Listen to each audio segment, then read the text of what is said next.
करे हम ऐसा काम की सारा जहां सलाम करे। इन चंद पंक्तियों को निवेदित कर आज के इस कार्यक्रम के शुभारंभ की ओर हम बढ़ना चाहेंगे।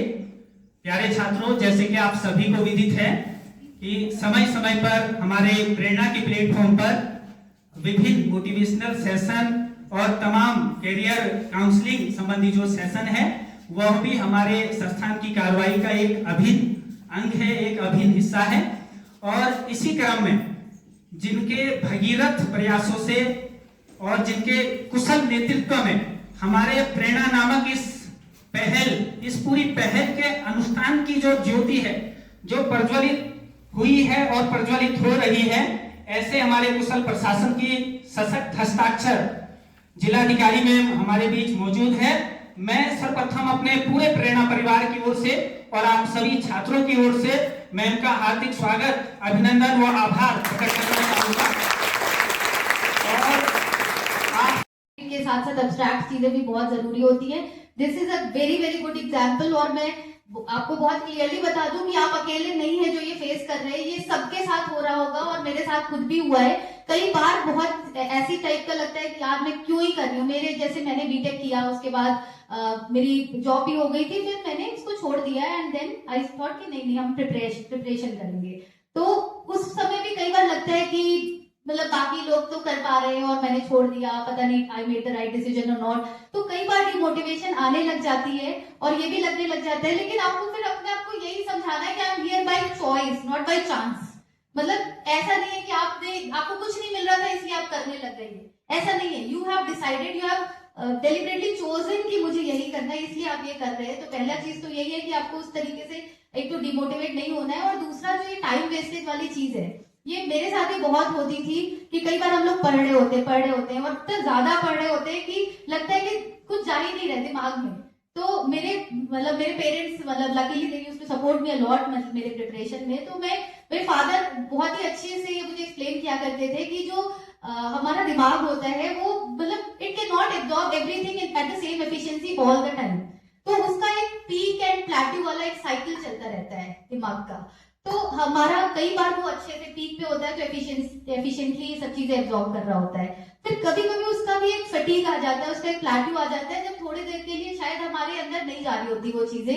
तो उसको एक रेगुलर, एक नेचुरल प्रोसेस के रूप में हमें लेना है कि it's a very regular kind of a thing और वो सबके साथ होती है। आप थोड़ा सा रेस्ट, मतलब ये नहीं कि आप एक दिन का रेस्ट करेंगे, आप 10 मिनट का 15 मिनट का रेस्ट करके आप अपने आप को यही चीज वो क्लियर कर लीजिए। आपको आंख बंद करके या जैसे भी आपको लगता है तो वो करके उसके बाद दोबारा से आप पढ़ना शुरू करेंगे तो वो धीरे धीरे चीजें बढ़नी शुरू हो जाएंगी। बल्कि कई बार तो मेरे साथ, मैं अपना पर्सनली भी शेयर करना चाहूँ तो हम लोग पढ़ते भी है और लगता है कि हम किसी और ही चीज सोचते कहीं और। किसके साथ होता है, ये होता होगा आप लोग कि पढ़ने बैठते हैं और कॉपी खुली हुई है या बुक खुली हुई है and then you start thinking of something कि अच्छा हम वहां जाएंगे, फिर हम ऐसे करेंगे, अच्छा हो जाएगा तो ये करेंगे। ऐसे होते होते होते आप अपने ड्रीम वर्ल्ड में चले जाते हो एंड देन यू रियलाइज कि यार ये 30 मिनट बीत गए, 45 मिनट तक आपने कुछ पढ़ा ही नहीं उस टाइम को। तो वो रिग्रेट सबके साथ होता है।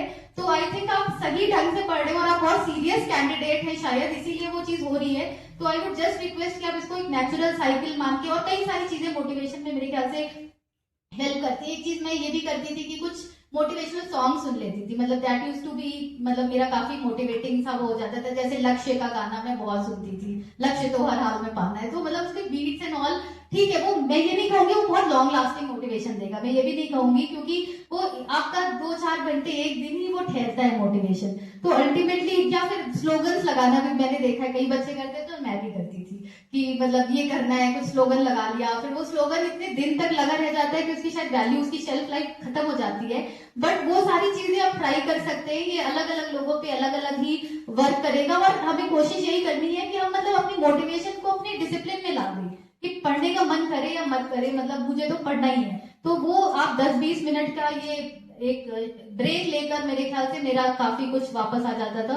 और इसी तरह से वो मोटिवेशन आपको बनाए रखना है और अल्टीमेटली आपको स्वयं को भी समझाना है। और जो ये 5-6 तरीके मैंने बताए तो आप उसको भी ट्राई कर सकते हैं। Depends a lot on the individual.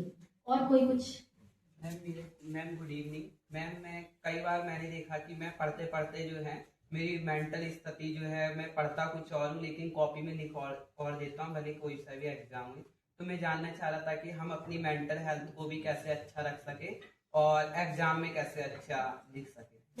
हाँ, ये वही जैसे मैंने बताया, एग्जामिनेशन हॉल स्ट्रैटेजी बहुत जरूरी है, क्योंकि आप कितना जानते हैं does not matter, what matters is आप लिख क्या रहे हैं एग्जाम में। तो उसके लिए मतलब 2-3 चीजें, कई बार मतलब मुझे लगता है मैं यूपीएससी मेंस में भी जाती थी और या किसी भी देखती थी, अगर तैयारी करने वाले कई सारे स्टूडेंट्स होते थे, कई लोग तो 5-5 6-6 साल से भी तैयारी कर रहे होते थे, तो एक नेचुरल एक स्केयर होना थोड़ा सा कि यार पता नहीं लोगों के साथ मैं कॉम्पीट कितना कर पाऊंगी, क्या नहीं कर पाऊंगी, तो वो एक फियर आने लग जाता है। उसके कारण भी हो सकता है कि आप मतलब डर के कारण कुछ और लिख देते, बट मतलब मैं पर्सनली बताऊं तो मैं बस ये कि I am here to crack it, मैं मतलब यही करने कि कोई कुछ भी कहे, मतलब I am here to crack it, I don't know about that person, this person, whatever, लेकिन मैं करूंगी वाला एक जो फीलिंग पहला तो लाना बहुत जरूरी है कि आपको सेल्फ डाउट हटाना है, क्योंकि सेल्फ डाउट रहेगा तो आप डर डर के चीजें करते रहेंगे, नंबर 1।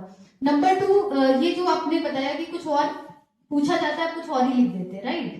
तो वो आपको क्वेश्चन देखना पड़ेगा, वो आपको थोड़ी प्रैक्टिस ही करनी पड़ेगी, और आपको टेस्ट सीरीज या जो हमारे यहाँ पे फैकल्टी है आप उनसे भी थोड़ा हेल्प ले सकते हैं अगर सब्जेक्ट